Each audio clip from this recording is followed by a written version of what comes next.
one of the problems with empathy was that when you have too much empathy, you can start seeing yourself how other people who are toxic see you.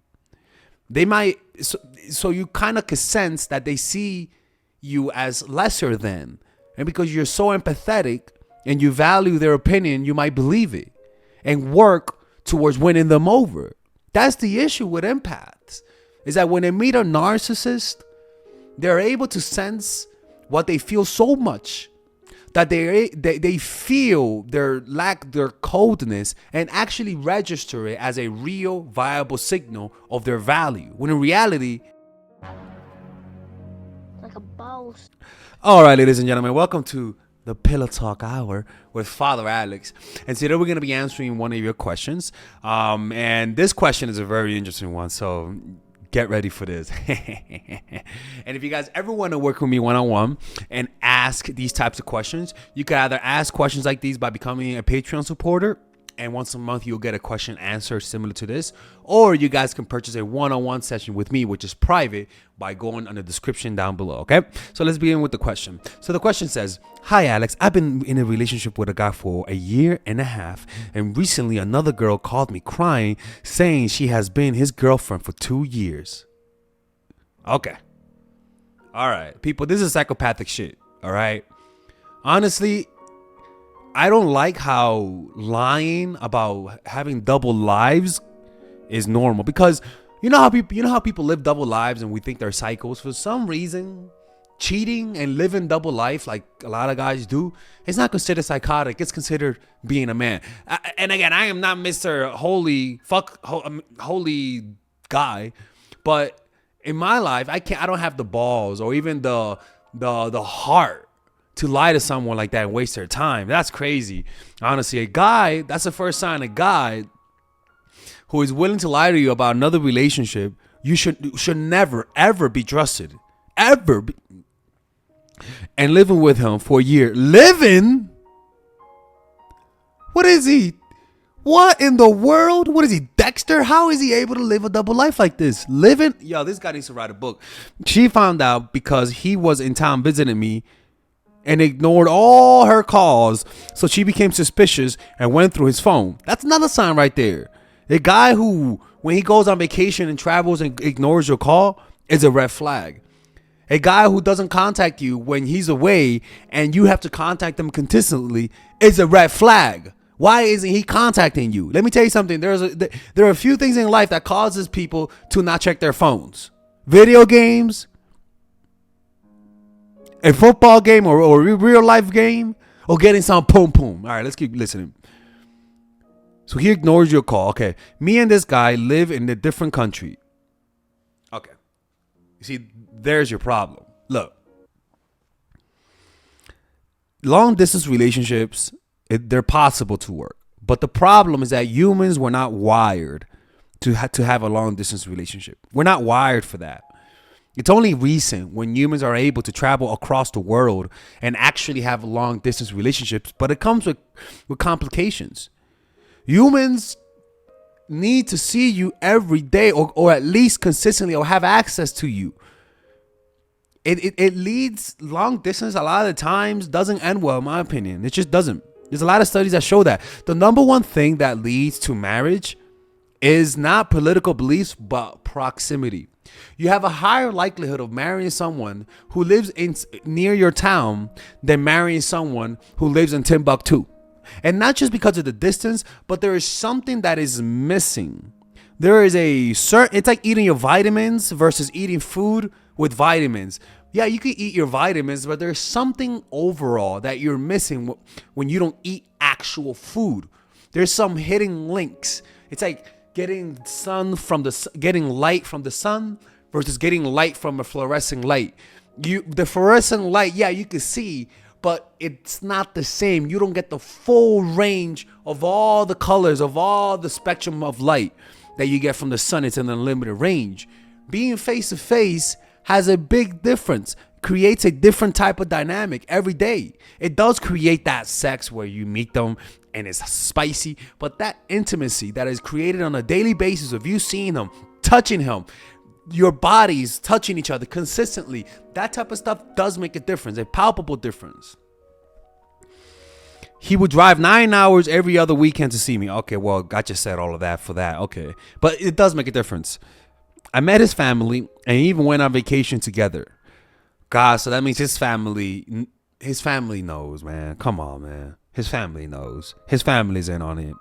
I only came a few times to see him. Oh, okay, Alexis, you gotta keep reading. Don't stop there, because because his place was ugly, small, and kind of smelly. You don't need to hate on the guy. He knew I didn't like his place, and he was okay with it because he was doing renovations. I never let him stay at my place either. He would stay at hotels. I thought you guys lived together. I only let him stay at my sister's house when he was out of town because I was babysitting her dog. Anyways, when this girl called me, she told me that they were planning on getting married and was going to meet her family all in South Africa this year. Wow. I never cared. Wow, this guy's even willing to travel to Africa. I never cared because I viewed the guy as a placeholder in the beginning, but I started to catch feelings a bit, but enough to be in love. Okay, so you're falling in love with him. Okay. I'm in love with my ex. You? Okay, now you're the red flag. Okay, so she tells me she won't go back with him, and she thinks he's narcissist, but she has no place to go and homeless.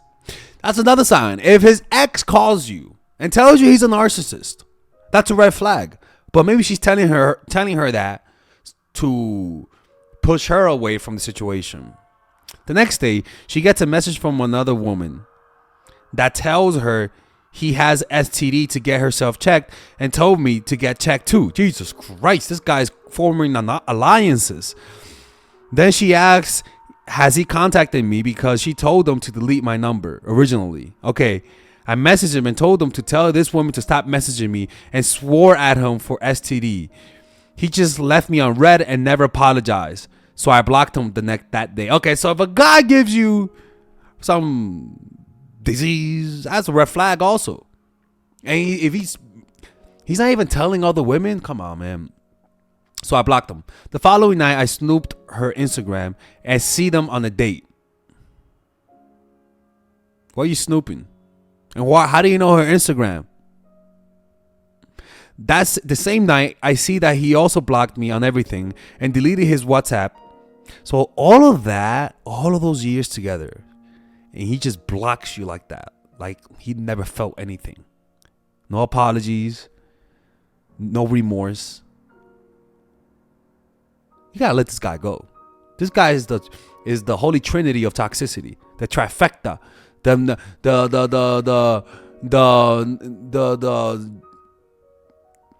zenith of toxicity. Is his name Ed? All right. The same night I see him. Okay.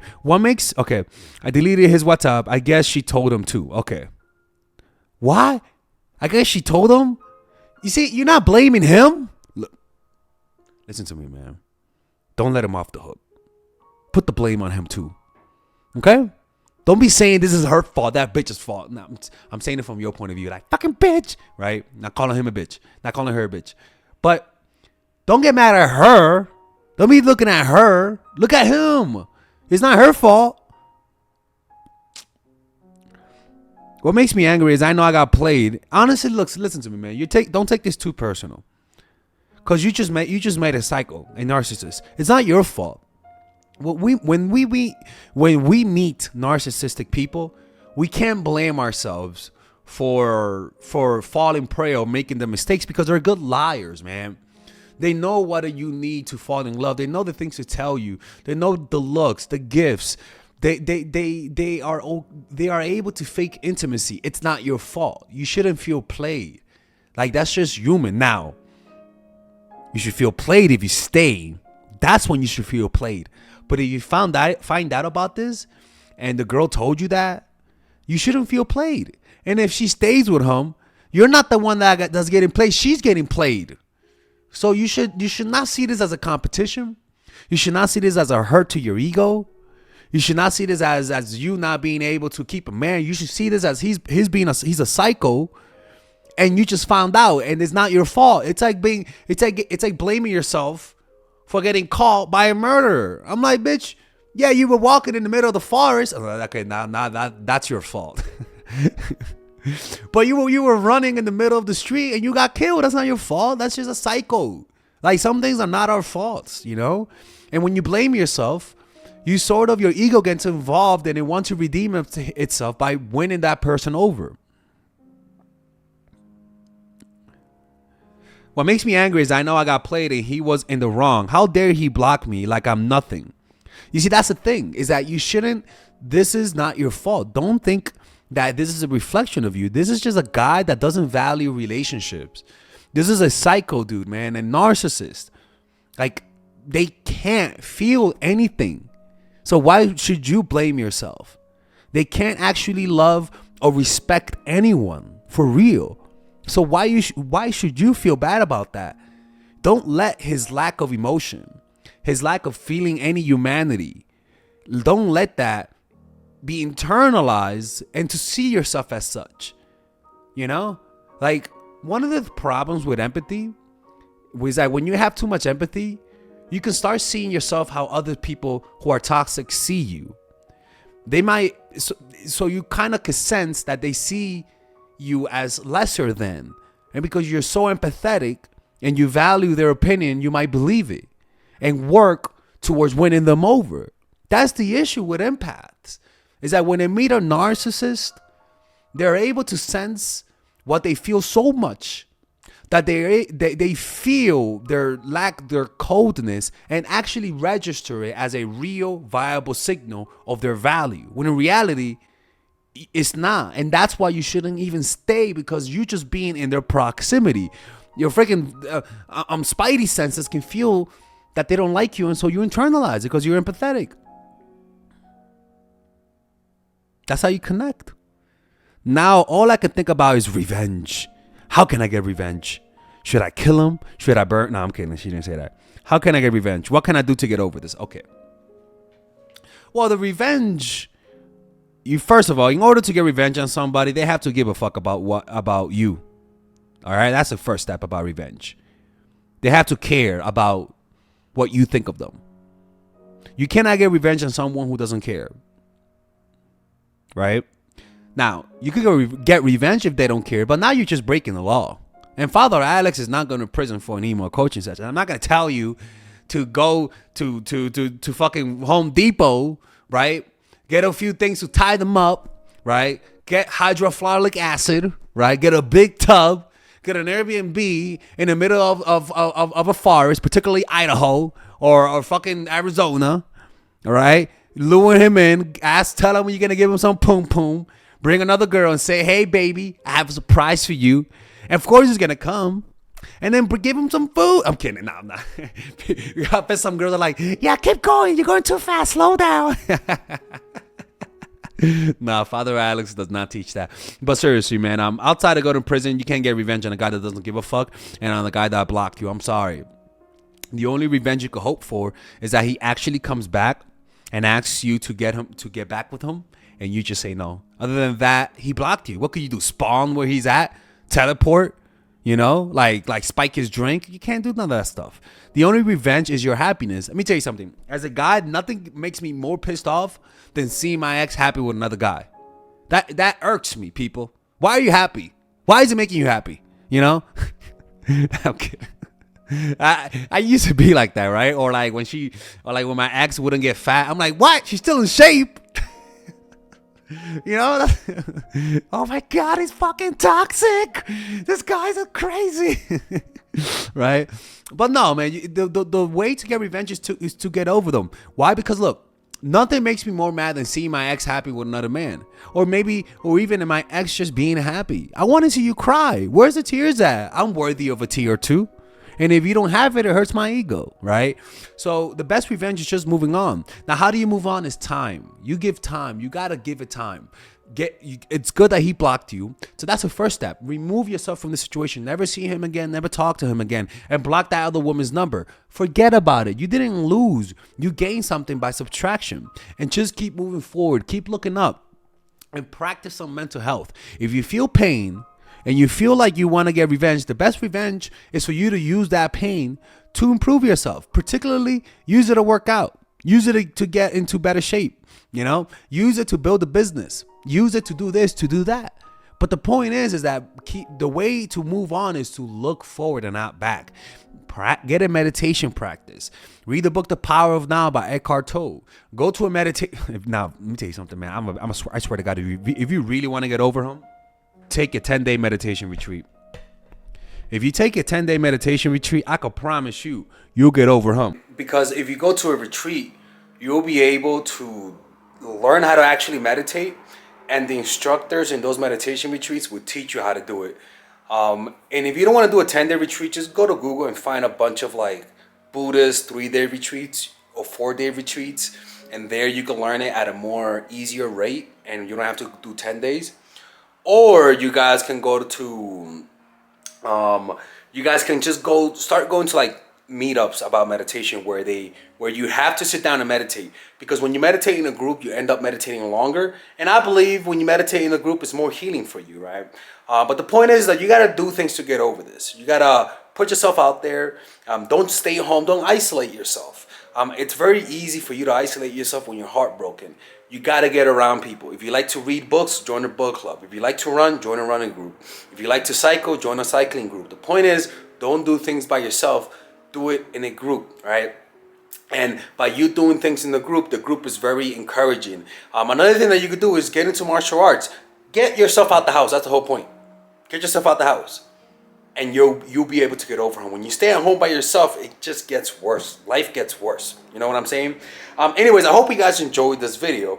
Hopefully I was able to help you get over this. And by the way, finding another guy is not going to help you get over this. You got to heal. I think I didn't mention this, but there's another good book that you could read. It's called Awaken the Giant Within by Tony Robbins. Read that book and read it as though you're reading it to get over that guy. I can promise you that book, Awaken the Giant Within, will help you get over this. I know that for sure. I know that for sure.